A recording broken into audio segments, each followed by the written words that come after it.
All right, good morning, everybody. My name is Larry Williams, and I'm the director of CARMA, the Consortium for the Advancement of Research Methods and Analysis. And I am just delighted to be here to begin another version of Meet the Methodologist, where we take the opportunity to chat with distinguished scholars who are going to be coming to CARMA and giving a webcast presentation.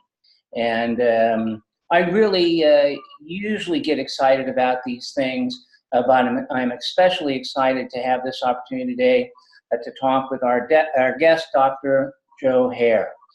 Joe spent some time on the faculty at Kennesaw and Louisiana State before recently moving to the University of South Alabama. There's many reasons that I'm excited to chat with Joe. One reason would be that in my first graduate student statistics class, we used the first edition of his book. But more importantly, I seldom have the opportunity to chat with somebody that has over 150,000 citations. Joe is the author of many, many books. Many of you might know Joe for his book on multivariate data analysis. That's the book that I was mentioning, which is now in his 8th edition. He also has authored Essentials of Business Research Methods, which is in its 4th edition, and more recently has gotten into partial least squares and written the book, A Primer of Partial Least Squares.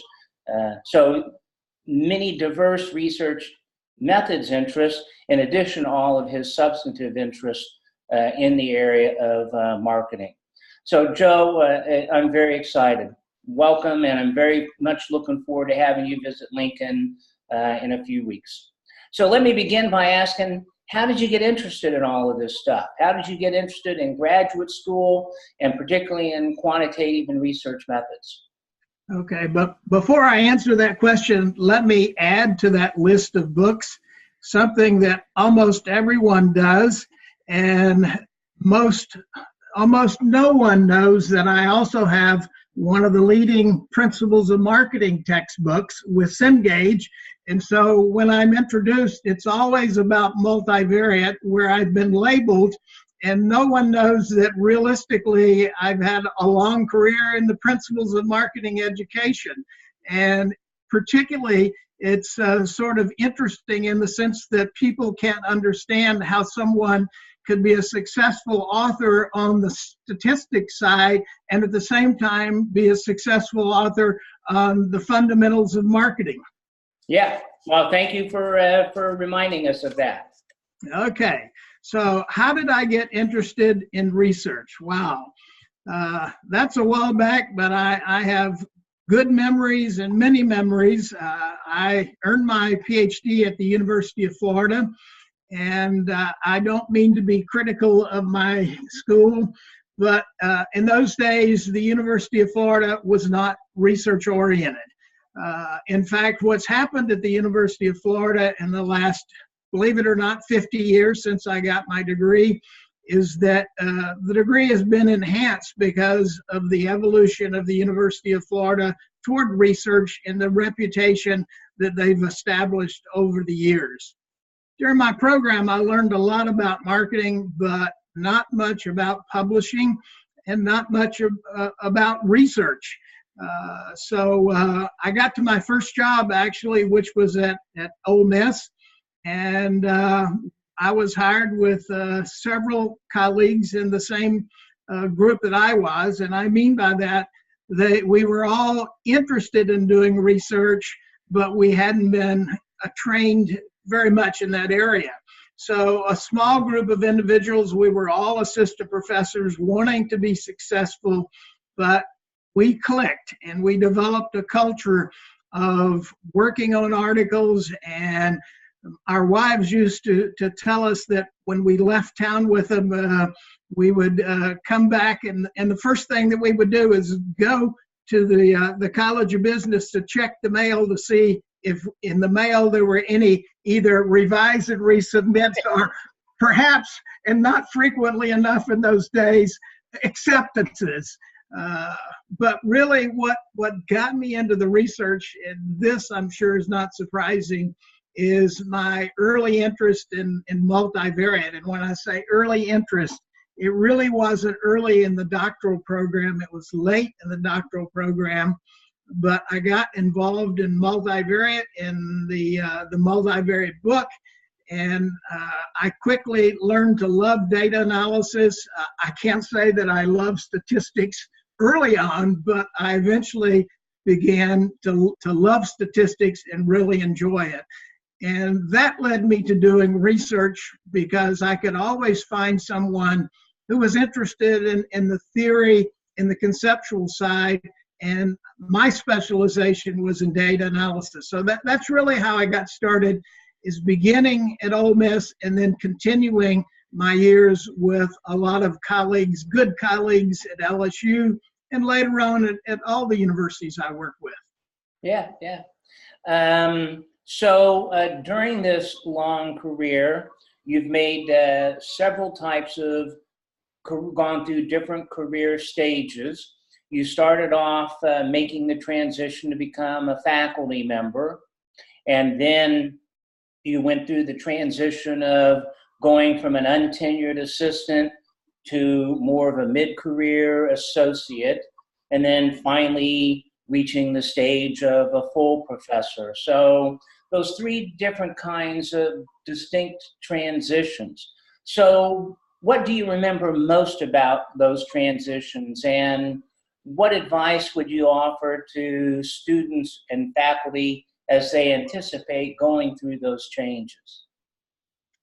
Well, the first thing that I would say is that even today, I think that they need to invest in their career, and particularly based on my knowledge, not only of doctoral programs over the years, but still currently, I think that they need to invest in learning research and how to do it.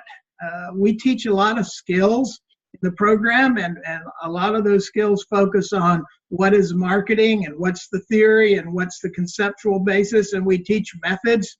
But it doesn't matter. I won't say it doesn't matter. I mean, some programs are as short as 3 or 4 years. Most are 5 or 6.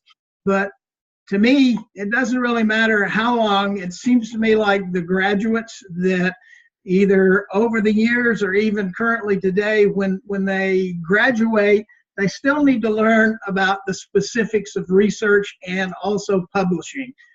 We simply can't teach everything in the program. And so I think when you get out, it's important to develop an interest in and focus on how do you transition as an individual from the book learning and the concepts and the skills you learned in the doctoral program to how you actually apply them in the field.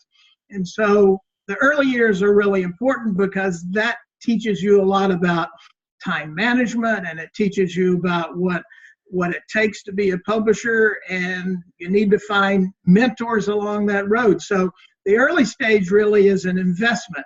The second stage is as you move to associate is that is, I think, expanding the footprint of what you do, and trying to work more broadly with other faculty, both at your university as well as other universities, networking, basically spreading the knowledge that you gain not only in your doctoral program, but in the early years. And then as you evolve into full professor or chaired professor, that's the time that I believe you really need to be committed to serving your community. And all of this really is based upon lifelong learning. And I would like to encourage and try to motivate my colleagues, and particularly young colleagues, to pursue the lifelong learning. We hear about it a lot, but it's too often overlooked. And so as you get to be the full professor level, what you need to do is to say, it's time for me to give back. And it's time for me to give back with what I've learned, so that the young professors and the associate professors, and truthfully, even some of the full professors, have in fact continued to be committed to their field and sharing new methodologies and new methods and the things that they've learned over the years that have helped them to be successful in their academic career. You know, a lot of faculty, it's suggested that as they go through the stages, particularly going from being an untenured assistant to an associate, that it gives them the freedom to take on projects or pursue topics that they, for whatever reason, couldn't feel like they could do before they got to that stage. Was that true of you at all? Yes, it was true of me partially. The area that it's not truly is that I must admit, in taking on the multivariate book, that was probably, or perhaps a foolish decision in some ways, but it's also probably the best decision I ever made, because that's what I'm known for in my career. So I was lucky. I invested early in the area of multivariate and worked with my colleagues to write the book, and that helped me, but I didn't neglect the other areas. So yes, I would say we have flexibility at that stage, and honestly, I can certainly tell others today that there are things that I don't really feel motivated to do and I'm not interested in doing, and I can pick and choose. And the area where I pick and choose now to do that, which is really great, I think, to me anyway, it's great, is that my principal commitment these days is towards doctoral education and my doctoral students. And so today I have the flexibility of working on a wide variety of topics with my doctoral students that I can just pick up and go to a new area and really enjoy learning about that new area.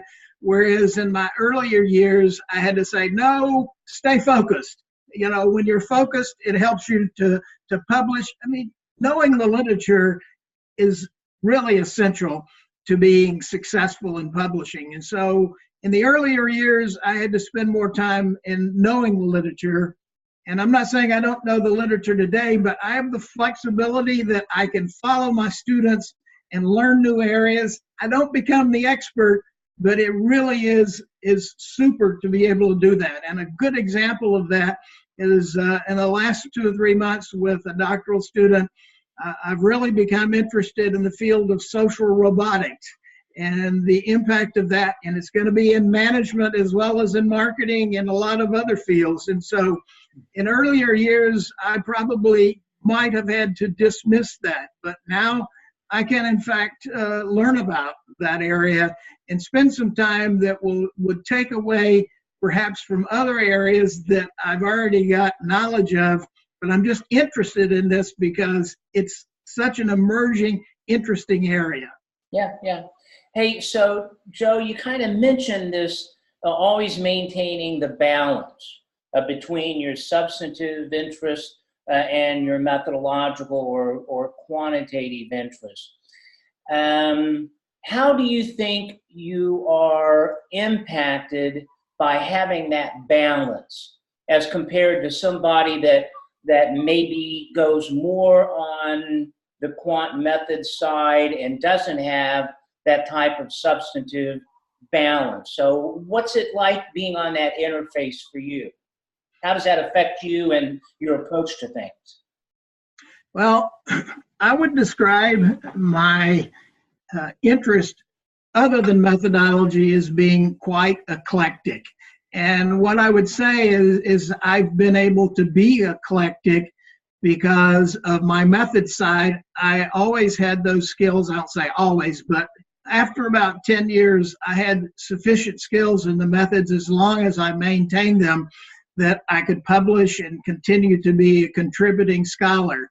But that balance and the desire to be involved in the content or the substance side enabled me to let's say, spend a little time in different areas and do things that I was interested in. Whereas if you're a methodologist and only a methodologist, then you're limited to the situation of waiting to find a colleague who can execute the substance side and work with you. Whereas when in fact you have skills and interest in both sides, then you can identify ideas and talk to colleagues about them And the example of social robotics is one of the things that is an example of my knowledge of substance and what's happening and how it might impact marketing and research in general.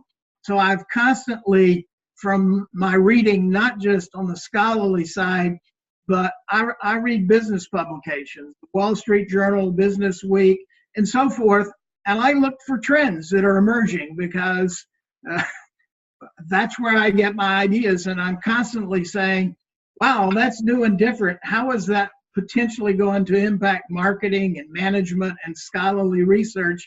And then I can bring that in and talk to my colleagues, and I can say, you've been working in something that's related to this area. Why don't you take a look at this if you haven't already thought about it and explore it? And what about the possibilities that this might open a new area of interest in research in marketing or management or the social sciences in general? Yeah, yeah. You know, so I think we're very similar in terms of our having this kind of balance of substance and methods. And I finally reached a point where I came to believe that it helped me be a better instructor of statistics and research methods because I saw the world through a substantive researcher's eyes.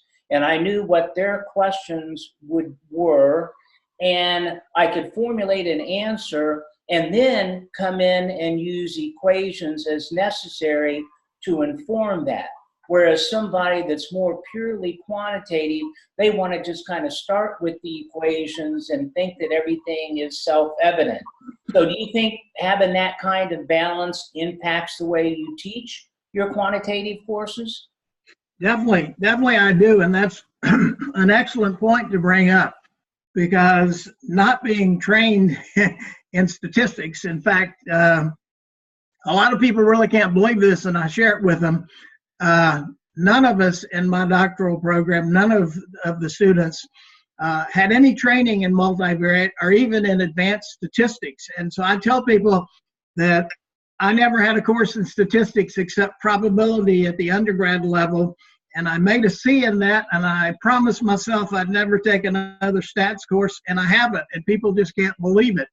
But what that's done is to lead me to say, I want to demonstrate to people the value of statistics and how it can be useful above and beyond learning some fundamental formulas, that you need to learn what's in the black box and how to use it. So that's been my focus, much more so than formulas. But to directly answer your question, how it's led me is I'm convinced, and I think a lot of other people are convinced, that when you teach methods, it's a complicated subject, and there's a limit to how much people can process in their mind the difficult concepts of statistics. And so when I teach it, I like to talk a little bit about the methods and what they can do, and then give examples. And I wrote an opinion piece a number of years ago where they asked me about teaching multivariate.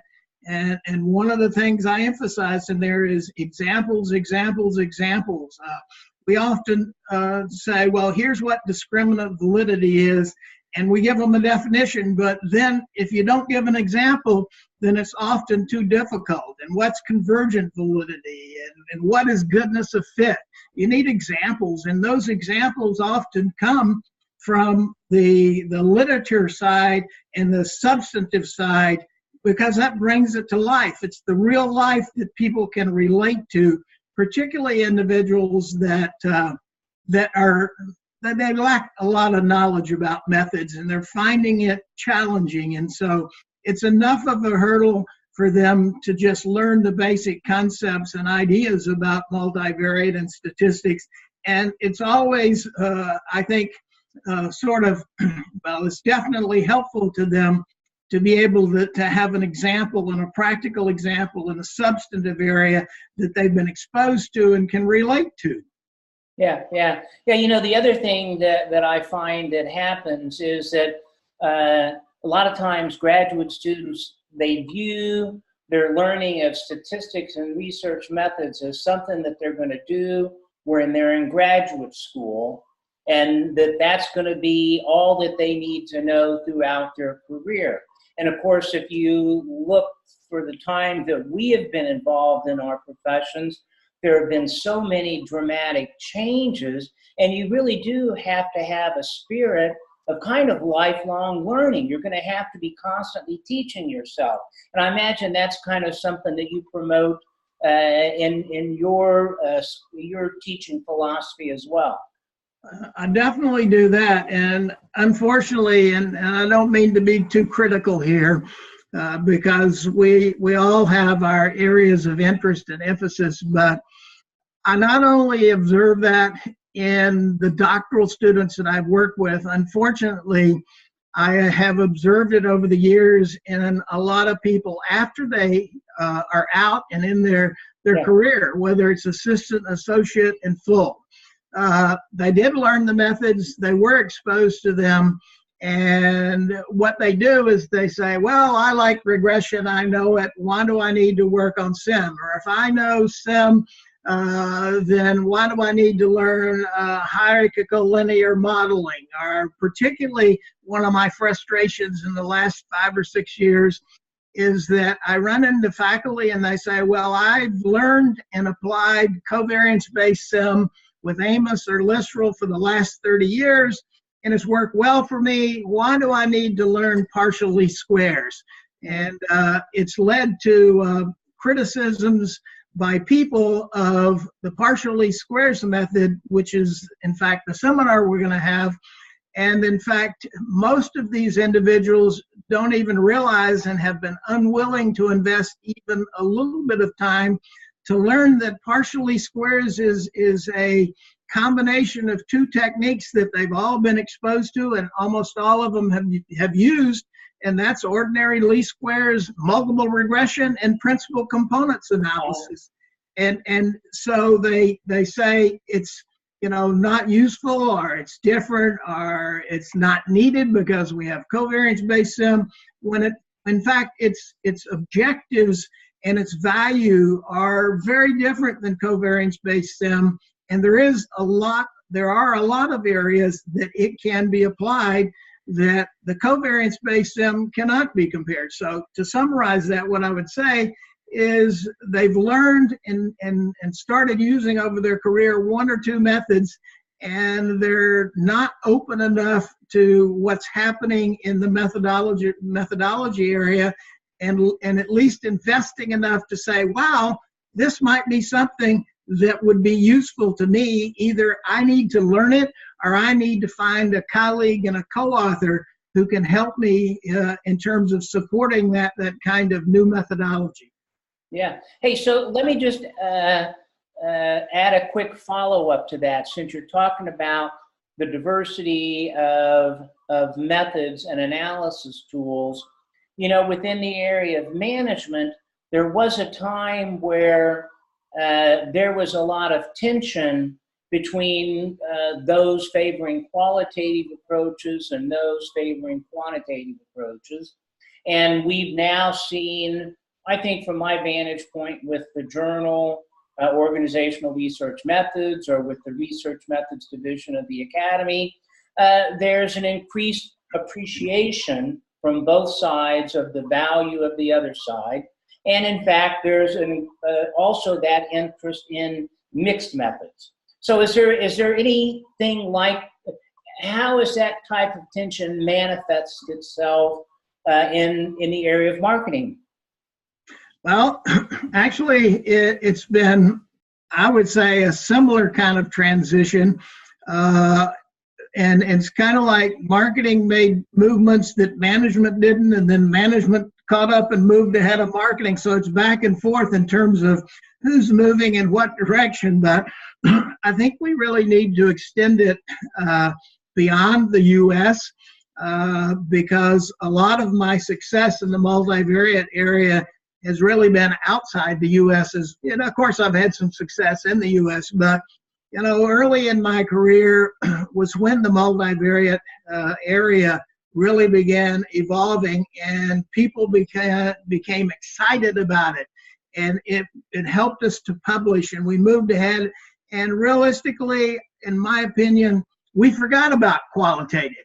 And I'm guilty of it, just like I'm sure there are a lot of others. But in marketing in general, as I observe over the years, I think that by the time we hit the mid-90s or certainly the early 2000s, people in the field of marketing began to realize that, wait a minute, we have been overlooking the qualitative side.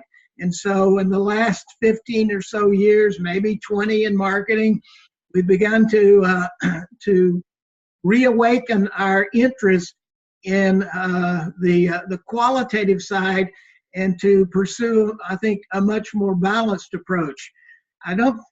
Unfortunately, I think there's some individuals who haven't caught up with that. Oh, yeah. And, one of the criticisms that I have of scholarly journals these days is that too many of them continue to be too quantitative and not enough in terms of balanced. And particularly, I know that in the management area, one of the areas that you've been ahead of marketing is that you developed and started a conceptual theoretical journal probably 10 or 15 years ago. And in marketing, we only evolved to that stage in the last 4 or 5 years. So when I was young in my career, we talked about qualitative, but then we became very quantitative, and now we've swung back. So it's kind of like I said earlier, marketing and management to me are very similar. In fact, I have a minor in management, so I've always been interested. It led to my interest in sales and sales management.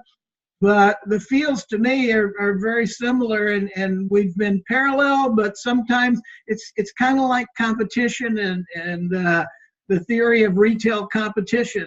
Sometimes you're focusing on the idea of matching your competitor, and then you think about, well, I need to move ahead, not just be equivalent to. So in marketing and management, sometimes the management scholars have moved ahead of us, and sometimes we've moved ahead of them. But to me, overall, it's so great that we're now much more in the arena of mixed methods than we were for many years. And when we talk about the international market, Europe, I had some opportunities in Europe for a number of years because they were really behind the U.S. in terms of continuing to focus on the qualitative side and not really learning enough about the quantitative side. So I don't want to label them as laggards, but they've caught up, and now I think that we're all in a very similar area.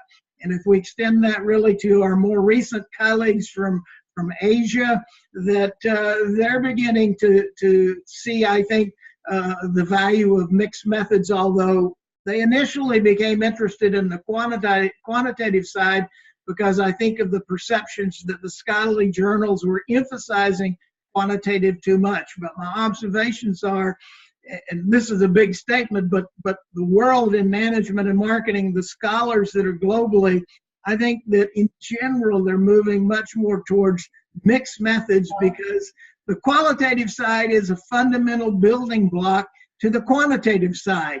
And I see so many people, and I say so many people, I've seen these people over the years that think that the quantitative approach can make them successful and that they don't need to learn the qualitative side. And we're moving into an area where they appreciate that you really need both in order to be successful long-term in a scholarly career.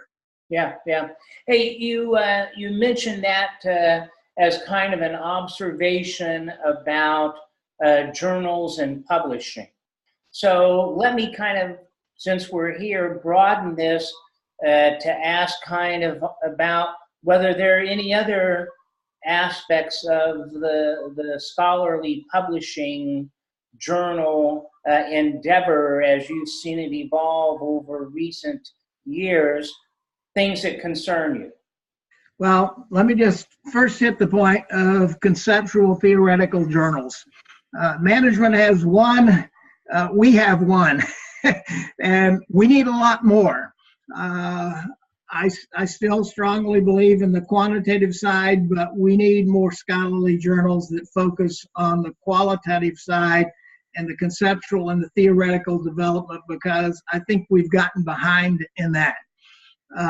Secondly, in the area of research, I think that there still continue to be, and this is probably a result of the 30 or 40 years, at least in marketing and to some extent management, that we focus so much on methodological and quantitative that we still have too many journals that focus too much on the quantitative side, and that emphasis on quantitative side means that the audiences are very small, and you end up developing a small clique. And like as a good example, I published in the Journal of Marketing Research, but it's so narrow today that I can't publish there.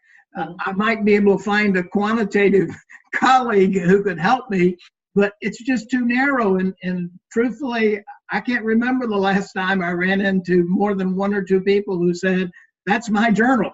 And so we need to move beyond that stage and say, okay, how about we focus not only on the conceptual and theoretical, but the applied side of the marketing and management concepts so that we can speak to a much broader audience.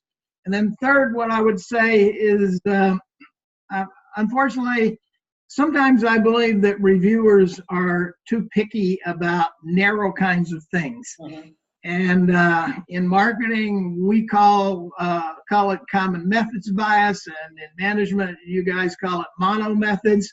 Yes, we need to be sensitive to it, but it seems to me like if you are knowledgeable about it and you learn how to address it on the front end of your research, that it's not the fatal flaw that it's sort of been made out to be. I'm not saying it's not important, but I think for a while it became, wow, if you didn't focus on this, your research that you've invested a lot of time in, it's no good. Yeah. So another example of that, and when we get into this is research in general, but I think there's continues to be too much emphasis on statistical significance and not enough on the concept of power. And so what we need to do is to say, yes, statistical significance is power.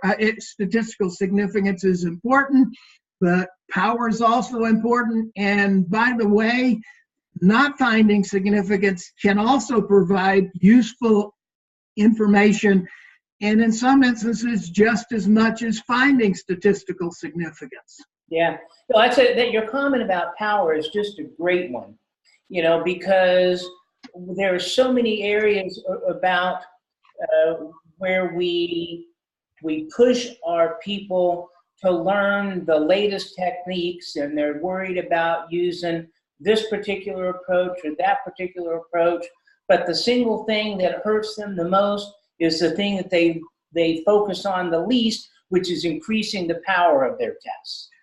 Yeah, it's interesting. I'm really sad about this, but I have to tell you, very, very few of my colleagues know what power is. And I also believe, and I'm sorry, but I think that a lot of our graduate students, doc students, are not being taught power. And so you mentioned that, and it's like a blank face. Yeah. Hey, so I wanted to focus a little bit on how you, having been through different universities, having been involved in the profession and in the classroom for as long as you have, as you kind of look back on your approach to things over that time period, how have you changed, or how have you evolved as a teacher or a researcher in terms of where you're at now versus where you started earlier in your career? Wow, that's a lot. So I'll try to summarize this. Let's talk about teaching first. This is one of the things that I think is most unfortunate, but like most grads in my day, I had no training in teaching. It was just assumed that if you if you get your doctorate, you know your field and you can teach. Unfortunately, that's not changed a bunch over the years. And I'll say that myself, that you have so much to educate doctoral students about. And so my priorities are on substance and theory and methods, and too little focus has been on teaching my doctoral students to teach. So I think, to me, that's been a problem for 50 years. It continues to be a problem. But how did I grow? Well, it was experiment and fail, and experiment and success, and I learned. And so how did I do that? Well, I mean, over time, it was like I reflected on what worked and what didn't work. I listened to others. I observed what the successful ones were doing. I observed what I thought was not working. And so basically, I observed people, and they became mentors, but not true mentors. Mentors in the sense that I learned from them, but they probably didn't know that I was learning from them. And that's how the teaching is gone. So I like to say that I'm committed to investing more time in teaching, but I don't know that I will, because I guess I learned a lot about it, and I get very good evaluations, not bragging there, but it's really because we need to be sensitive to, are we doing a good job, and are we not doing a good job, and are we communicating, and look at the nonverbal as well as the verbal, and not just the exams or the papers, but to think about and ask our students and listen to our students, and then help particularly the doctoral students to learn to be better teachers. Yeah. On the research side, as you know, my early emphasis was methods, and it's still methods, and probably, I'm sure 50% or more of what I do these days on the scholarly side is really methods. I mean, I've been doing it for 50 years and or longer, and I guess I could call myself an expert. People still frequently ask me to come, help them to learn the new techniques, and so that's something that I've had a passion about since about the early year when I was exposed to it. When one of the things you mentioned the other day about what was my best and worst memories about grad school, and one of the worst memories was about multivariate, believe it or not, because we had no training in following the Carnegie and Ford reports about business education being too vocational. The University of Florida hired some new professors to help us learn about, scholarly activities that involved empirical research.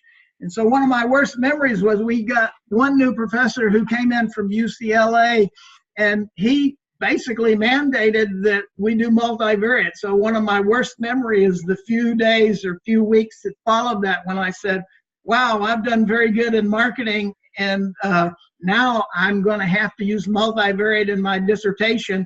And by the way, I have a year to finish my dissertation, and the job I had, which was Ole Miss, said, if you come here, if you don't have your degree in hand, you're going to earn 50% of what we're offering you. And I'm newly married too, so I got to get this thing done. So my worst memory is that, but the truth is my best memory is what that led to over the years.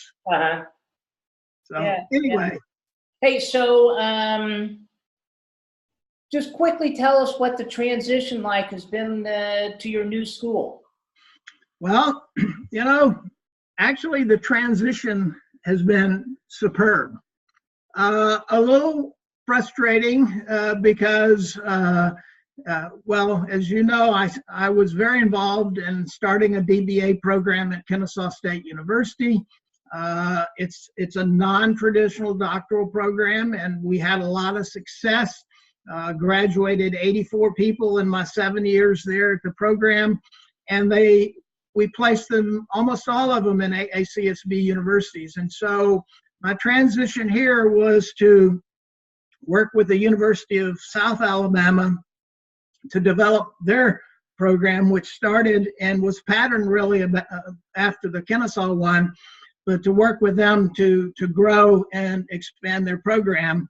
And so what I would say, it's learning a new system and what works here and what doesn't work there, which is the administrative component, which I've always had some administrative component, but it's not my first love. So Yeah. what I would say, the transition has been good, and they're treating me very well, and they've helped me out a lot, and they've permitted me to continue to do workshops at universities here in the U.S. and a lot of them outside, and to extend the global footprint of a university that is at an earlier stage rather than like the University of Lincoln, Nebraska, or like LSU or Georgia or whatever. They've allowed me to help them do that, and they supported me in other ways, but it's been a struggle somewhat to continue publishing it at the level that I was prior to that, where I wasn't so involved in the administrative side. So I think that now, after 2 years here, I've pretty much addressed the need for administrative development and functioning and process. And I'm really, as I did for the last 20 or 30, I'm really enjoying my doctoral students. We have really superb doctoral students. I just had one send me an email yesterday, and she said that she got her first journal publication. This is just her second year in the program. Oh, that's great. Yeah, and others of them, they're presenting papers in the area of management. We have an individual in management who just got recognized by SMA, your SMA, for the outstanding graduate student paper. And so all of that is so rewarding, and that's what I'm committed to, and that's what this university supports, is really working to advance doctoral education in both marketing and management. We only had the management program when I came here, so the first year I added the marketing, and so the first year we didn't have as many marketing students, but now in the second year we have about an equal number of marketing and management, and we're recruiting for our next year, and it's been a lot of fun. The frustration I have really is not here. The frustration that I have, which is not a big frustration, because I think after having worked in the area of non-traditional programs, DBAs now for almost 10 years, that we have begun to educate people about the doctoral programs and the DBAs, at least the research emphasis DBAs, that they're very comparable to a traditional program. But what we've done is basically we've repackaged them just like marketing repackaged, and that it is possible to graduate quality students who can be competitive in the marketplace. Is it different? Yes, it's different. But in terms of the programs I've been involved in, the amount of face-to-face time and coursework is fairly comparable to most other programs that are the traditional ones. And the really nice advantage to this is, I remember in my years at LSU and Ole Miss, and I'm not being really critical here, but the students that we had were young. They had very little business experience. All of the people in these programs have management experience ranging from 5 to 10 to perhaps 20 or 30. And when you ask them about what problems do you want to investigate, they have personal experience with these problems. And so their problem is not, how do I come up with a topic to write papers on, and it's not, how do I come up with a topic for my dissertation. It's, how do I select from all the really interesting things that I've seen, some go right and some go wrong over the years, and which one of these am I going to focus on in my doctoral research? Yeah. So the reason I'm chatting with you is because of your upcoming webcast, October 26th. Can you give us an overview?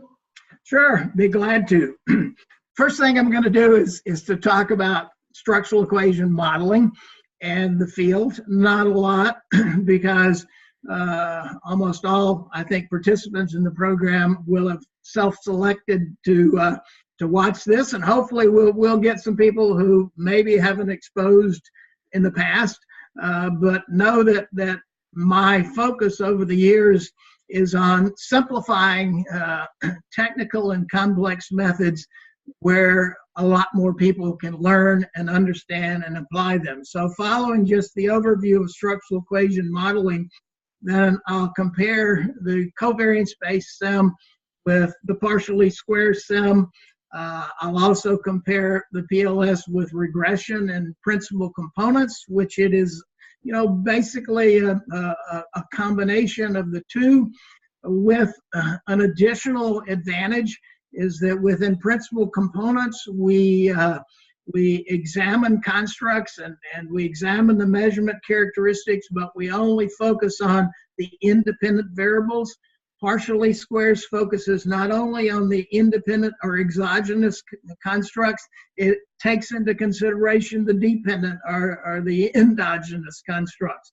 So to talk about how it is a technique which has advantages, it also has limitations, and to compare some of the advantages and limitations of both covariance-based SIM and partially squares. I'll talk a little bit about my frustrations in convincing the people that have spent 30 years of their life on covariance-based SIM, the frustrations and the pushback from them to not use it. What this reminds me of is, and most people these days haven't been around as long as I have, but I remember it in the early 70s when I started in this area.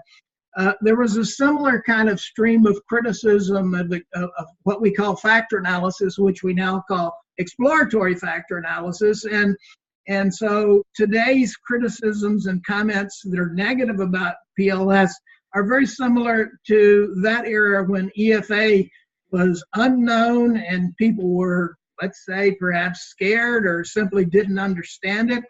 And today, I think it's similar. We seem to have moved beyond that a little bit, but that's been something that I've been frustrated with, because many of the scholars who have relied upon structural modeling in the past with covariance-based SIM have been unwilling to open their mind and say, both of these methods have value. We just need to identify where the value is and where the advantages are and the limitations, and be able to select which one of these is in fact the most important.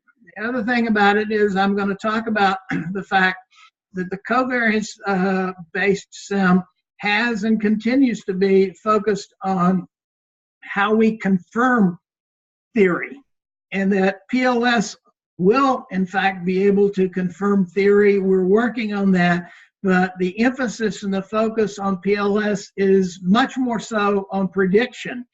And individuals that have been educated in covariance-based SIM, lots of them don't know that the focus on covariance-based SIM is not really on prediction, and it's not really a good predictor, particularly in terms of external validity. So we're going to talk about external validity as opposed to internal validity, and the value of more of a balance in terms of methods and how we move forward.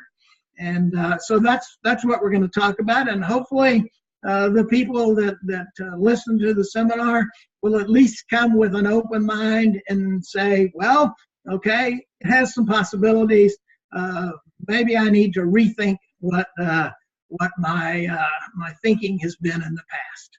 Yeah. Well, I'm very grateful that you would take your time this morning to chat and share so much of your experiences. And we're really grateful that you'll be coming to Lincoln on October 26th. And I will look forward to meeting you and chatting with you in person there. So thanks so much, and have a great day, and we'll look forward to seeing you in Lincoln soon. Great. Thanks for inviting me, Larry. I look forward to it too. All right. Push that button.